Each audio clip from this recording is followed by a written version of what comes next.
बड़े बंगले की बहुरानी। श्यामलाल का परिवार शहर के रईस परिवारों में गिना जाता था। वो अपनी पत्नी शकुंतला और बेटे बहुओं के साथ एक बड़े बंगले में रहते थे। जितना श्यामलाल का बंगला बड़ा था, उतना बड़ा उनका दिल नहीं था। वो बहुत तेज तर्रार और सख्त स्वभाव वाले थे और ऐसा ही स्वभाव उनके परिवार में बाकी सभी सदस्यों का भी था, सिवाय उनकी छोटी बहू गोपी को छोड़कर। छोटी बहू गोपी एक साधारण परिवार से आई थी, इसलिए वो बहुत ही दयालु और मिलनसार स्वभाव की थी। घर के नौकरों और फैक्ट्री के मजदूरों के प्रति उसके मन में बहुत दया भाव था, पर उसके इस स्वभाव की वजह से उसे परिवार वालों से बहुत ताने भी सुनने को मिलते थे। गोदाम से कपड़े के सारे थान फैक्ट्री में आज ही भिजवाने, माल निकलवा ले जाकर। मालिक, आज 2 नौकर छुट्टी पर हैं, मैं फैक्ट्री से अकेले ही आया हूँ। तो इसमें मैं क्या करूँ, माल अकेला लेकर जा। मालिक, तुझे सुनाई नहीं देता बाबूजी ने क्या कहा? चुपचाप गोदाम से माल निकाल और ठेले पर रख। नौकर मोहन का चेहरा लटक गया। उसकी उस दिन तबीयत ठीक नहीं थी, उसे तेज बुखार था। बेचारा घर में बने गोदाम में गया और कपड़े के थान अपनी पीठ पर रखकर बाहर तक लाने लगा। तभी मोहन का पैर फिसल गया और वो जोर से गिर पड़ा। कपड़े का थान आंगन में पड़े कीचड़ में गंदा हो गया। हाय हाय बाबूजी, देखो मोहन ने कपड़े का थान कीचड़ में गंदा कर दिया। कितना बड़ा नुकसान कर दिया। क्या ये कैसे हो गया? अरे आंखों से अंधे, तुझे दिखाई नहीं देता? एक काम बोला तुझे, वो भी ठीक से नहीं हुआ। काका, आपको कहीं लगी तो नहीं? गोपी, क्या कर रही हो? दूर हटो। नौकरों को ज्यादा दया दिखाओ तो सिर पर चढ़ जाते हैं। मैं देखती हूँ कि तुम हर समय ये घर और फैक्ट्री के नौकरों पर जो दया भाव दिखाती रहती हो। मुझे तुम्हारी आदत बिल्कुल अच्छी नहीं लगती। और तुम इस बड़े बंगले की बहू हो, एक अमीर पैसे वाले खानदान में तुम्हारी शादी हुई है, फिर भी तुम्हें समझ नहीं है कि इन गरीबों को ज्यादा मुंह लगाना ठीक नहीं। बाबूजी, देखो आपकी छोटी बहू को इन नौकरों पर कितनी दया आती है। इसने हमारा नुकसान कर दिया और ऊपर से इन्हें दया दिखा रही है। देख मोहन, तूने जो नुकसान किया है उसकी भरपाई तेरी तनख्वाह से ही होगी। अब अगले महीने जो तुझे तनख्वाह मिलेगी उसमें से मैं स्थान के पैसे काट लूंगा। बाबूजी, मोहन ने इस महीने 2 छुट्टी भी ली है, उसके भी काट लेना। ठीक है, तो इसकी तनख्वाह से पूरे 2500 रुपए कटेंगे। मोहन बुखार में तपा हुआ सारा माल ठेली पर रखकर फैक्ट्री पहुंचता है। गोपी, तुम्हें कितनी बार कहा है, तुम इन नौकरों की तरफदारी करना बंद कर दो। मैं जब फैक्ट्री से लौटा तो मुझे सारी बात पता चली। तुम्हें क्या जरूरत थी मोहन पर दया दिखाने की? तुम्हारी वजह से मुझे भी सुनने को मिलता है आज के बाद तुम किसी नौकर की मदद नहीं करोगी। पर सुनील ने गोपी की बात अनसुनी कर दी और गुस्से में कमरे से बाहर चला गया। घर में काम करने वाली नौकरानी ने गोपी को बताया कि मोहन के घर की हालत बहुत खराब है। उसकी बात सुनकर गोपी को मोहन पर तरस आ गया और फिर वो अगले दिन चुपचाप मोहन के घर पहुंची। छोटा सा टूटा फूटा मकान और कोने में पड़ी मोहन की बीमार पत्नी। अरे बहू रानी, आप यहाँ? अगर मालिक को पता चला तो मेरी नौकरी चली जाएगी। मोहन काका, बाबूजी को पता नहीं चलेगा। ये दवाइयाँ ले लीजिए और ये कुछ पैसे भी हैं। पत्नी बच्चों के लिए दूध, फल और खाने का सामान ले आना। बहू रानी, आप तो भगवान हैं हमारे लिए। मालिक तनख्वाह काट लेते हैं मगर आप हमें जिंदा रखती हैं। बहू रानी, आप बड़े बंगले वाली हो, पर आपका दिल बड़े बंगले से भी बहुत बड़ा है। भगवान आपको खूब खुशियाँ दे। गोपी रोज छिपकर मजदूरों की मदद करती रही। किसी के बच्चों की फीस भरती, किसी की दवाई खरीदती, किसी के घर राशन भिजवाती। फैक्ट्री के सभी मजदूर पीठ पीछे गोपी की बहुत अच्छाई करते थे। छोटी बहू रानी तो मानो साक्षात देवी का रूप है। एक तरफ बड़े बंगले में रहने वाले मालिक और परिवार के बाकी सब लोग इतने स्वार्थी हैं, और एक तरफ छोटी बहू रानी कितनी दयालु और मददगार है। सही कह रही हो कमला बहन, छोटी बहू रानी हम सबकी बहुत मदद करती है, वरना मालिक तो हमसे काम भी लेते हैं और तनख्वाह भी पूरी नहीं देते, ऊपर से जुल्म और करते हैं। भगवान छोटी बहू रानी को हमेशा खुश रखे, हम तो बस यही दुआ करते हैं। लेकिन ये सब ज्यादा दिन तक छुप नहीं सका। बड़ी बहू सुधा को गोपी के बारे में सच पता चल जाता है और वो सीधी अपने सास ससुर के पास जाती है। माँ जी, बाबूजी, आपकी छोटी बहू खुले हाथों से फैक्ट्री के नौकरों पर पैसा लुटा रही है। आपसे छुपकर उनकी मदद कर रही है। ये क्या गोपी, ये सब सच है? इसकी चुप्पी में ही इसका जवाब छुपा है। ये घर के नौकरों की मदद कर रही है। गोपी जानती थी कि उसका सच सामने आ गया है, इसलिए उसके पास चुप रहने के सिवा कोई और रास्ता नहीं था। घर में सबने गोपी को फटकार लगा दी और उसे सख्त मना कर दिया कि अब गोपी कभी भी किसी मजदूर की मदद नहीं करेगी। कुछ दिनों बाद सेठ श्यामलाल को एक बहुत बड़ा ऑर्डर मिला, जिसे लेकर वो बहुत खुश थे। सारा तैयार माल फैक्ट्री में ठीक से रखवा दिया ना, क्योंकि 2 दिन बाद माल भिजवाना है।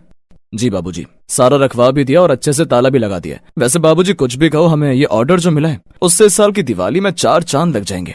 फिर तो मैं दिवाली की ढेर सारी शॉपिंग करने वाली हूँ। बाबूजी मैं तो पहले ही कह देती हूँ, जो भी कमाई होगी उसमें से मुझे आप अच्छा खासा नेक दे ही देना, ताकि मैं अपने बच्चों और अपने लिए दिवाली पर बढ़िया से उपहार खरीद सकूं।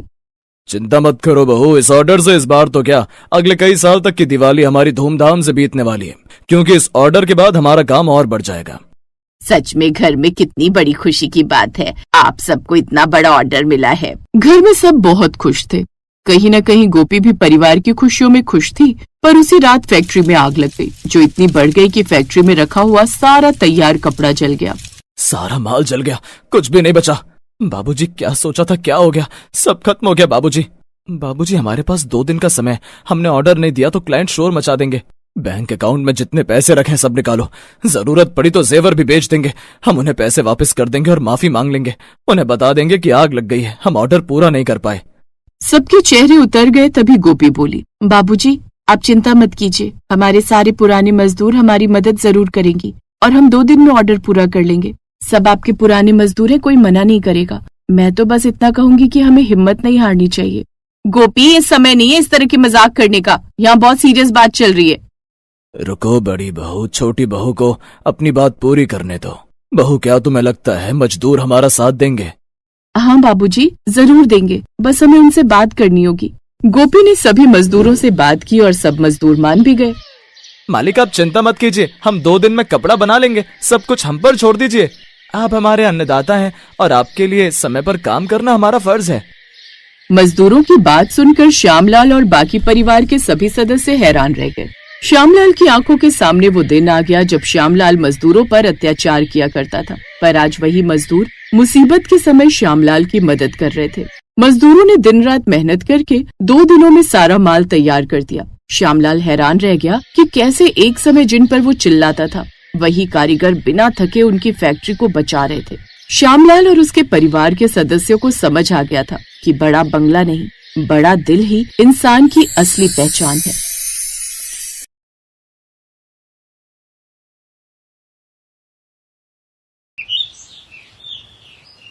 उत्तर प्रदेश के मिर्जापुर गांव में रहते थे चौधरी वीरेंद्र सिंह। गांव में उनका दबदबा था, लेकिन उनकी सबसे बड़ी दुश्मनी थी पास के गांव के शेखरलाल से, जिसकी वजह से 20 साल पुरानी जमीनी रंजिश, जिसमें एक झगड़ा इतना बढ़ा कि दोनों परिवारों ने कसम खा ली कि उनकी औलादें कभी एक दूसरे का नाम तक नहीं लेंगी। आज के बाद कभी हमारा परिवार एक दूसरे की शक्ल नहीं देखेगा और हमारी औलादें एक दूसरे का नाम तक नहीं लेंगी। अब से चौधरी वीरेंद्र सिंह का परिवार हमारा कट्टर दुश्मन है। उस दिन के बाद दोनों परिवारों ने एक दूसरे की शक्ल तक नहीं देखी। ऐसे ही समय बीतता गया और इस बात को 10 साल और बीत गए। और फिर एक रोज शेखर सिंह की हार्ट अटैक से मौत हो गई थी। उसकी पत्नी कपिला ने जैसे तैसे खुद को संभाला। ऐसे ही समय बीता। कपिला के 3 बच्चे थे। सबसे बड़ा बेटा गौरव, फिर छोटा बेटा कवि और सबसे छोटी प्रीति। कुछ समय बाद गौरव आगे की पढ़ाई के लिए शहर चला गया और चौधरी वीरेंद्र सिंह की बेटी भी वहीं रहकर पढ़ाई करने लगी। कुछ समय बाद दोनों एक ही कंपनी में थे, जहां साथ में रहते हुए दोनों दुश्मन के बच्चों के बीच में गहरी दोस्ती हुई और फिर प्यार में बदल गई। इधर गांव में कपिला घर के कामकाज निपटाते हुए, इन बूढ़ी हड्डियों में अब इतनी जान नहीं रह गई। अब तो गौरव बेटे की भी नौकरी लग गई है।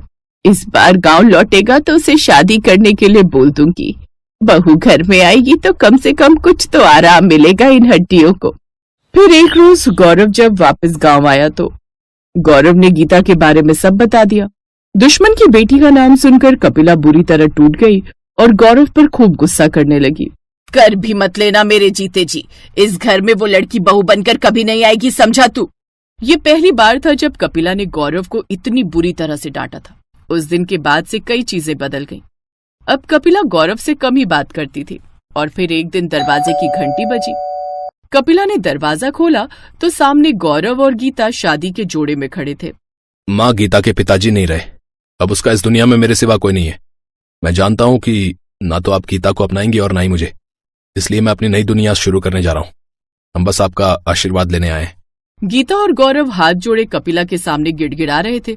कपिला की आंखों से आंसू बहने लगे, पर उसने एक शब्द नहीं बोला और उन दोनों के मुंह पर ही दरवाजा बंद कर दिया। ये सब मेरी वजह से हुआ है। नहीं, तुम खुद को कसूरवार मत ठहराओ।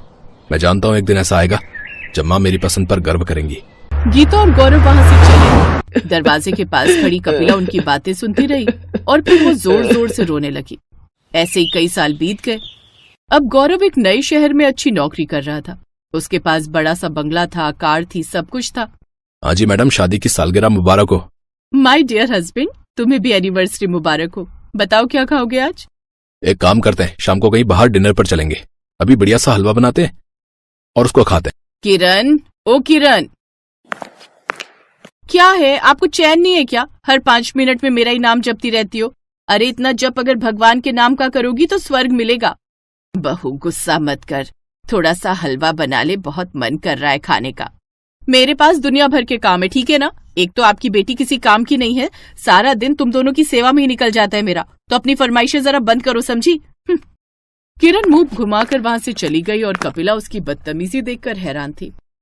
गौरव के घर छोड़कर जाने के कुछ ही महीनों बाद कपिला ने कवि की शादी करा दी थी। उसने किरण को खुद पसंद किया था, लेकिन शादी के बाद किरण के तेवर देखकर अब कपिला के पास सिवाय पछतावे के कुछ और नहीं था। तभी थोड़ी देर बाद कपिला को किरण के चीखने की आवाज आई। हाय, एक तो न काम की न काज की, दुश्मन अनाज की। और अगर तेरे से कुछ होता नहीं तो आराम से बैठकर ठूसना। कितना महंगा गिलास फोड़ दिया, अपने घर से लेकर आई थी मैं दहेज में। चल अब हट यहाँ से, लूली कहीं की। भाभी, मैं तो बस पानी पीने आई थी। मत आया करो देवी जी, हमें आदेश दिया करो, हम पहुंचा देंगे आपके बिस्तर तक। अरे तेरे इस दिव्यांग कोटे का सबसे बड़ा दुख तो मैंने ही झेला है।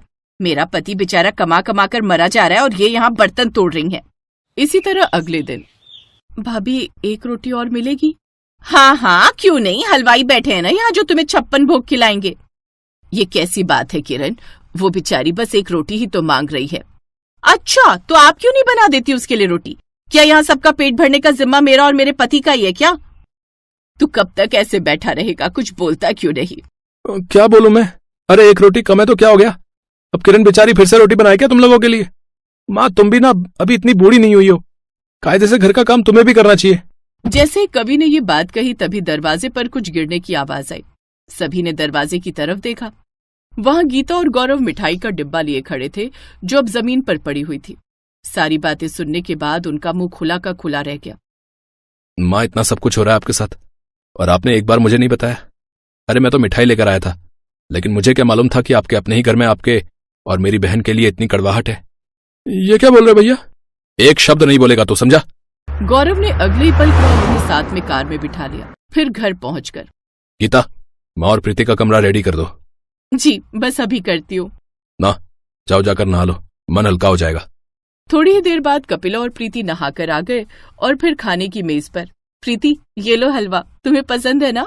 और माँ जी, ये आपकी तुरई की सब्जी, आपको अच्छी लगती है ना?